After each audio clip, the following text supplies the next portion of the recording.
Ова се најавите за денешните настани. Десетина невладини организации со петиција против градење висококатници во заштитеното подрачје на Охрид.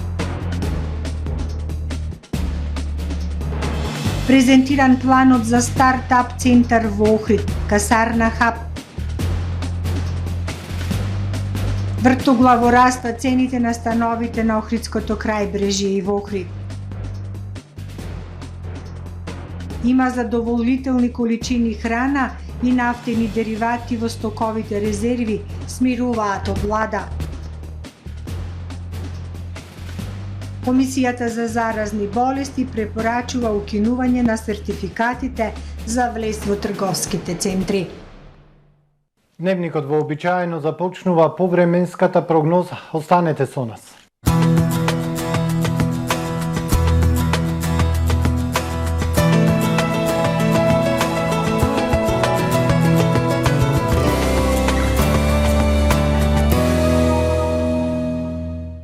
Во Охрид денес студено утро, а во текот на денот умерено облачно време со повремени сончеви периоди, ветровито и студено.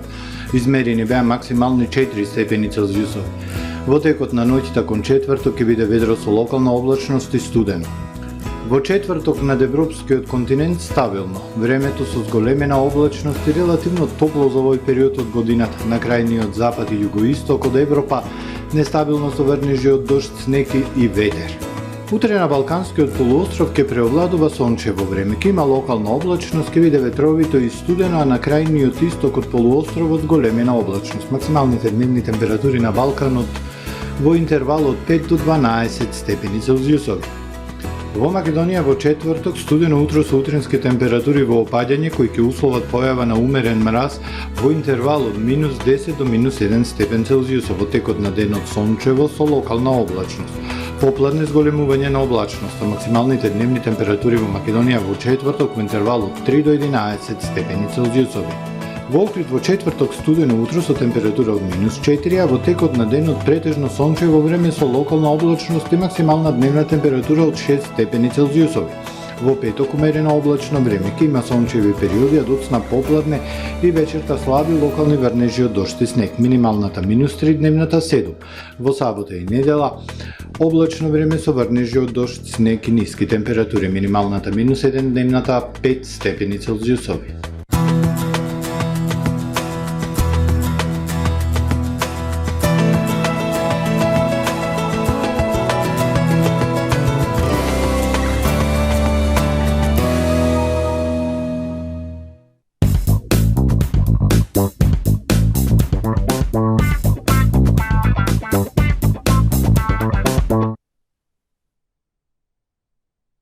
Постојат 7 светски чуда, 7 дена во неделата, 7 бои на виножитото, 7 музички ноти и 7 години од постоењето на брендот Комодита Home. 700 квалитетни производи со попуст до 70%. Бидете дел од заедницата на приврзаници на удобноста и да ги прославиме заедно најубавите моменти во 70 продавници на Комодита Home во целиот регион.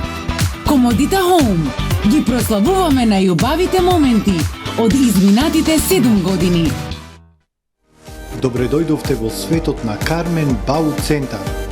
Во безпрекорно уреден продажен простор. Купувањето во еден Бау Центар никогаш не било попријатно. Покрај стандардниот избор на фасадните системи Кнауф и Бекамент, ви нудиме богат избор на професионален алат на реномираните производители Bosch и DeWalt. Со гордост ви го представуваме нашиот шоурум Мараци, со најголем избор на плочки од Мараци и санитарија од светски познатите брендови Грое, Колпасан, Идеал Стандард, Рока, Унитас. На располагање ви е нашиот архитект, кој ќе ви помогне во осмислување на вашиот проект.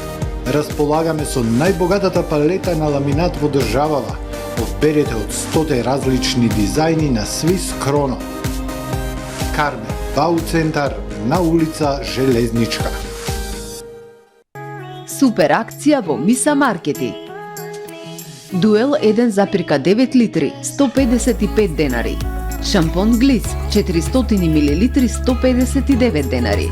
чипси 150 грама 55 денари, солета печен пршут 299 денари, грчка павлака 150 грама 35 денари, грчка павлака 170 грама 35 денари. Пазарете со мерак, ваши Миса маркети.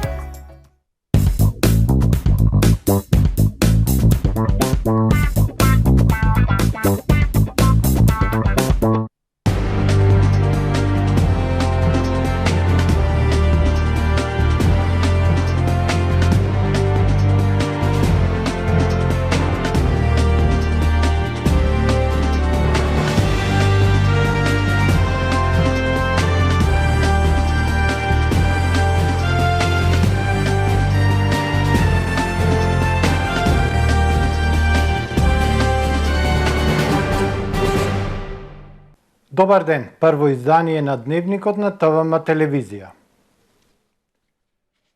Петиција против висококатници во заштитеното подрачје на Охрид денес поднесоа еколозите од 14 невладини организации. Бараат итно да престане неконтролираната урбанизација на Охридскиот регион и да се почитуваат препораките на УНЕСКО. Еколозите од 14 невладини организации во земјава под капа на движењето на екологисти денес поднесе петиција да не се градат висококатници во селото Велестово и околните села во заштитеното подрачје и Националниот парк Галичица.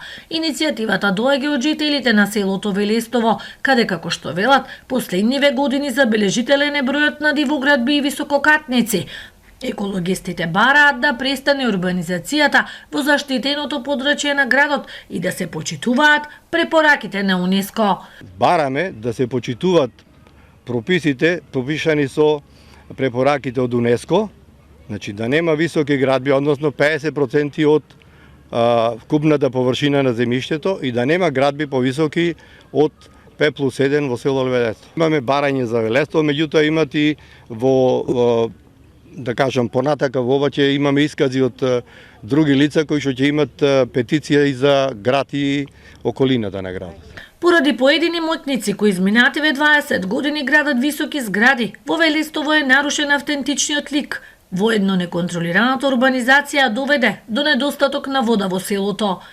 Високите згради, големи згради се градат една до друга, а се знае дека Галичица е порозно земјиште, така што со таа огромна тонажа може некојаш да се помести теренот, но како порозно означен карактер се каже дека тоа село функционира на основа на септички јами, така што тие фекали на некој начин сепак се слеваат и до езерово и до билјани извори, кој што е едно сериозно прашање. Староселците таму во Велестово и во другите места, поради тоа што се изградени такви големи згради, немаат вода за пиење и поради тоа ја поддржуваме ова петиција која е поднесена од на Сдруженијето Грашница. Дополнително е во припрема и друга петиција која ќе се однесува и на целиот Охрид и на другите места во Охрид и другите села како Коњско, Рамне и таму натако на кај јужниот брег. Еколозите бараат усогласување на законот за урбанизација со планот за управување на УНЕСКО. Некој намерно сака да се отргни Охрид од светско наследство, со тоа што урбаната мафија да може да гради колку сака и кај сака. Во однос на дивоградбите, според Националниот парк Галичица се над 500 дивоградби, а во однос на оние кои се пријавени во локалната самоуправа над 1000 дивоградби. И Туристичката асоциација на град Охрид ја поддржа иницијативата против урбанизацијата на градот. Неконтролираната урбанизација мора да се запри. Тоа е под еден. Мора да се почитуваат тие препораки на УНЕСКО, како што реков, затоа што ќе бидеме ставени на црната листа и после сите негативни последици ќе ги сносат граѓаните на овој град. Не институциите, него граѓаните ќе си го почувствуваат сето тоа. Затоа ние им предлагаме на општинарите и на општината да не сватит сериозно како граѓански организации. Еколозите најавија дека петицијата ќе ја поднесат до општина Охрид и до сите надлежни институции. Општина Охрид и Stellar Solutions денес го представија планот за воспоставување на касарна Хаб, стартап центар во објект во поранешната касарна во Охрид. Касарна Хаб е дел од проектот Охрид Go, со кој општината сака областа на поранешната касарна да ја трансформира во технолошка и рекреативна зона. Тоа ќе се прави преку размена на знаења и искуства со стручни лица, меѓу кои и денешниот гостин на презентацијата Ајра Рубинштајн, инвестицијски консултант во областа на иновациите. Во следните 2 години во Касарна Хаб планирани се низа настани, едукации, менторства на лица кои имаат идеи за иновативни бизниси, како и вмрежување со потенцијални инвеститори. Касарна Хаб во следните 2 години ќе биде местото на кое ќе се развиваат иновативни идеи за бизниси преку едукација, менторство, контакти со инвеститори. Општина Охрид и Stellar Solutions денеска го представија планот за воспоставување на овој стартап центар во објект во поранешната касарна во Охрид. Охрид е град со индустријска или инженерска традиција и тука е задржана културата на луѓето да ја избираат таа струка и да се насочат кон информатичкиот сектор. Покрај тоа што првенствено хабот ќе им понуди помош и поддршка на лицата од тој сектор, на локалната заедница и компаниите, целта е Охрид да се стави и на мапата на дигиталните номади, истакна Дејан Десковски од Stellar Solutions. Целата идеја околу стартап центарот е да го возобновиме онај запуштен дел на поранешните касарни, кои што сега ги ставаме во функција, кај што ќе можат младите слободно да придонесуваат во форма на идеи, а ние во форма на менторства, едукации и разноразни настани да ги подкрепиме, да ги поддржиме. И се со цел за да можат успешно да ги пласираат своите идеи, своите продукти, успешно да ги презентираат на пазара. Очекувам така што очекувам многу позитивен исход, затоа што овој град мислам дека го заслужува тоа. Има огромен потенцијал и мислам дека не гледам простор за некаков неуспех тука. Касарна Хаб е дел од проектот Охрид Go и финансиран од Европската Унија. Се надевам дека овој проект ќе биде почеток на една агенда, што Охрид ќе го претвори во зелен град, кажа Ѓоко Апостолов, представник од секторот за туризам и локален економски развој. Проектот претежно е насочен кон формирање односно имплементирање на активности со цел обезбедување, да речеме, таков зелен град или Green City, понатаму формирање на стартап центар во поранешната касарна. И она што е можеби, барем според мене, од најголемо значење изработката на една генерална физибилити студија за понатамошен развој на целиот комплекс на старата касарна во технолошко-рекреативна зона. Овој проект се надевам дека ќе биде само еден почеток на она што како локална самоуправа го имаме во нашата агенда, тоа е подобрување на генерално условите во Охрид, искористување на обновливите извори на енергија, намалување на загаденост, односно отпечатокот на јаглероден диоксид, нешто што е во фокусот и на самата Европска унија, генерално во светот. На денешниот настан специјален гостин беше и Расаул Рубенштин, инвестицијски консултант во областа на иновации и обновливи извори на енергија, кој работи на проект на градот Прага за рехабилитација на бивша индустријска зона во технолошки парк. Тој пред присутните го представи проектот Праговка, од кој може да се црпат искуства за она што сака Охрид да го постигне во касарната. I actually have just come from a quick Бе во обиколка на поранешната касарна и можам да кажам дека целиот комплекс е многу добро позициониран за да може повторно да се развие како технолошки хаб, што е многу интересно. Располага со многу можности како што разговаравме со колегите. Бидејќи постои цела една генерација која не го користела просторот и токму поради тоа ја овозможува на локацијата одново да биде замислена и одново искористена, но за една сосем различна цел и за да може тоа да се направи во контекст каде постојат можности за развој на нови индустрии, нови компании, во смисол на еден кластер, е впрочем начинот на кој овој тип на бизниси се развиваат во светот. Мислам дека можноста тоа сега и тука да се направи е многу вредна и однапред се радувам на можноста да научам за новите перспективи и се радувам ако има можност да бидам дел од тој некој нов развој. Визијата на општината е да ја трансформира областа на поранешната касарна од над 20 хектари земјиште и стотици квадратни метри во 6 згради во рекреативен и деловен центар на градот, кој ќе привлече жители, посетители и инвеститори, како и иновативни бизниси кои ќе дадат поттик на локалната економија. Вкупната вредност на проектот Охрид Го е над 700.000 евра, а партнери на општина Охрид во проектот се општина Воден од Грција и Stellar Solutions од Скопје. Расчистени уште 2 мапирани депонии во Охридско. Екипите на јавното предпријатие Охридски комуналиц расчистија 2 ново создадени депонии на територијата на општина Охрид. Беше расчистена дива депонија во близина на специјалната болница за ортопедија и травматологија Свети Еразмо и дива депонија на улицата Марко Цепенков. Согласно програмата за работа за 2022 година, се спроведоа активности за тековно одржување на јавната чистота на јавните површини во селата Велкошти и Лесковец. Во Охрид побарувачката за недвижности расте, а вртоглаво растат и цените за метар квадратен. Во централното градско подрачје цената на недвижностите достигнува и до 1500, а на крајбрежјето и до 2000 евра за метар квадратен. Има интерес за купување плацеви во руралните средини, но нема урбанистички планови за градење. Вртоглаво раста цените за метар квадратен на становите и апартманите во Охрид и крајбрежјето. Расте побарувачката за купување недвижности, а се зголемуваат и цените. Пазарот на недвижности бележи промени во изминатите 3 години, укажува Наташа Цветковска-Спасеска од Агенцијата за недвижности Капитал. Посочува дека според податоците од Народна банка растот на недвижностите во Македонија е за 11% поголем, а во Охрид е и повисок.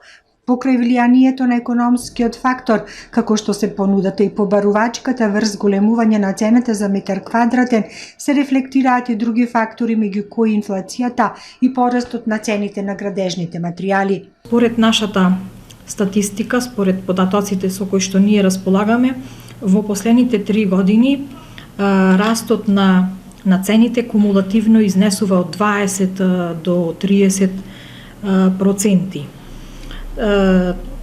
Така да во моментов состојбата со цените во Охрид е следна.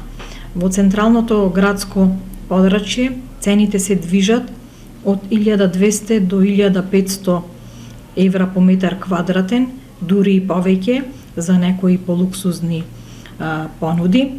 Во реонот Билјанини извори и на останатите делови од градот, цените се движат од 850 до 1100 евра по метар квадратен, а на Охридската ривиера исто така цените се поприлично високи и се движат од 1500 до 2000 евра по метар квадратен. На пазарот на недвижност има помала понуда на станови, а поголема побарувачка. Случувањата со здравствената криза, монетарно-фискалните состојби го раздвижија пазарот на недвижности и во околните рурални населби. Домашни и странски граѓани се заинтересирани да вложуваат средства во купување на плацеви за градби во Велестово, Рамне, на потегот кон Свети Стефан. Во Охрид се намали интензитетот и габаритот на градбите со планот за управување со природното и културното наследство во Охридскиот регион. Од друга страна, граѓаните сакаат своите средства да ги инвестираат во недвижности наместо да ги чуваат во банките. Има интерес за купување на куќи во периферијата, во руралните средини, има интереси за купување на плацеви, но ние се соочуваме со проблем, бидејќи немаме урбанистички планови и немаме плацови кои што вистински би одговарале на понудата плац. Имаме земјиште, меѓутоа не е градежно, не е урбанизирано, така да во идниот период општината е во процес на урбанизација на руралните подрачја. Се надеваме дека тој процес ќе се заврши наскоро. На пазарот на недвижности скоро и да нема понуди за продажба на плацеви во градот, а има голем интерес за купување. Мал е интересот и за купување куќи за разлика од побарувачката за станови и апартмани. По економските турбуленции предизвикани од руско-украинскиот спор, македонската влада ги смирува граѓаните дека има задоволителна количина прехранбени производи и нафтени деривати во стоковите резерви. Граѓаните да бидат смирени. Не се очекува ценовен шок на основните прехранбени производи, велат од владата, од каде уверуваат дека се следи состојбата на дневна основа и се преземаат сите мерки за да се зачува стандардот на граѓаните. Проценките се дека во моментов нема потреба да се стават во функција стоковите резерви, имајќи предвид дека производителите на основни производи имаат залихи за период од над 35 дена. Продолжуваме со снабдување на државните резерви како што е предвидено во годинешната програма, а како владата ги разгледуваме и евентуалните потреби за дополнително зајакнување на динамиката на резерви, доколку има потреба од такво нешто, велат од владата на Република Македонија. Тие апелираат трговците да ја почитуваат владината одлука за трговските маржи, бидејќи од оваа одлука нема никој да загуби. Според владата, граѓаните треба да бидат сигурни и во најавите на Централната банка, која изминатите денови информираше дека девизниот курс на денарот е стабилен и таков ќе остане. Комисијата за заштита од заразни болести ќе препорача укинување на сертификатите за влез во затворените трговски центри. Вакцинацијата во земјава е на ниско ниво. Од комисијата на денешната пресконференција изјавија дека луѓето кои се во ризични групи ќе добијат SMS порака за тоа каде и кога треба да примат и бустер доза. Донесовме еден заклучок поважен, тоа е да се препорача укинување на сертификатите задолжителни за присуство на моловите, односно за местата каде што не е задолжително носење на маски.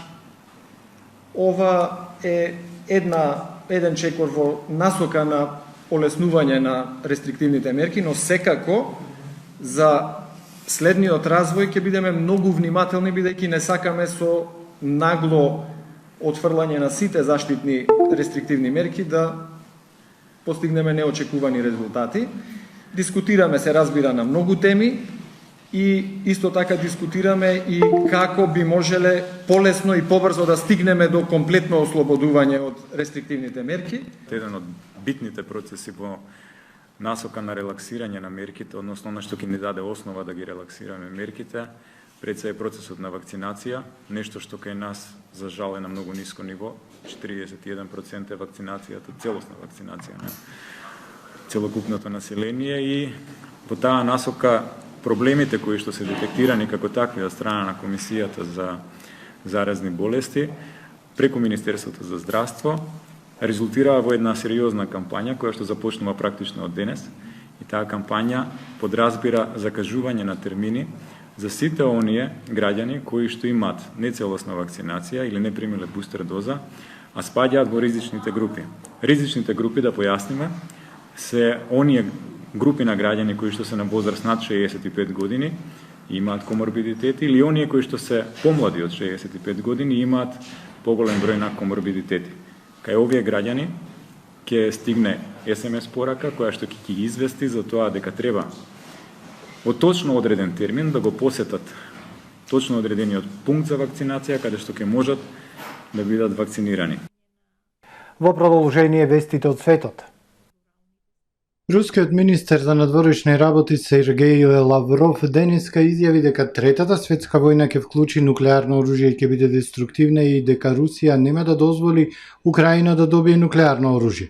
Тој исто така предупреди дека таков конфликт ќе биде катастрофален. Веќе сме подготвени за втората рунда преговори, но украинската страна ја игра играта по наредба на САД, изјави Лавров.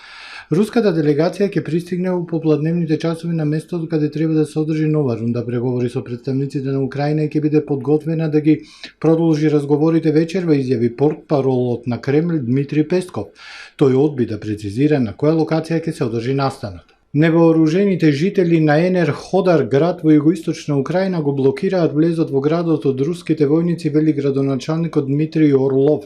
Енерходар е дом на Запорожје, најголемата нуклеарна централа во Европа. Медиумите потсетуваат дека украинските власти објавија нов извештај за руски жртви. Украинците тврдат дека руската страна во конфликтот досега загубила најмалку 5840 војници, а украинците тврдат дека собориле 30 руски авиони, 31 хеликоптера, уништиле повеќе од 200 тенкови. Во продолжение на акцијата Армагедон во соседна Србија уапсени се 14 лица осумничени дека сториле кривични дела во кои жртви се деца. Станува збор за кривични дела, прикажување, прибавување, поседување порнографски материјали и искористување на малолетно лице за порнографија, користење компјутерска мрежа или комуникација со други технички средства за извршување кривични дела против сексуалната слобода врз малолетно лице и сексуално вознемирување. Во операцијата Армагедон уапсени се повеќе лица за неколку месеци. Лицата се товарат за преземање, складирање компјутерски хард дискови и споделување содржини создадени со експлоатација на деца во порнографски цели подолг временски период преку интернет апликации и користење прелистувачи кои возможуваат прикривање на локацијата. На осумничените им е одредена мерка притвор до 48 часа и со кривична пријава ќе бидат изведени до надлежното обвинителство, а против 36 годишник до надлежното обвинителство ќе биде поднесена кривична пријава и за прикажување, прибавување и поседување порнографски материјали и искористување малолетници за порнографија. Изгорениот товарен брод Фелисити Ейс, кој пренесувал илјадници луксузни автомобили, потонал кај Азорските острови 2 недели откако се запали, изјавил представник на пристаништето, како што е објавено. Меѓу другите автомобили на бродот имало и значителен број Ферари.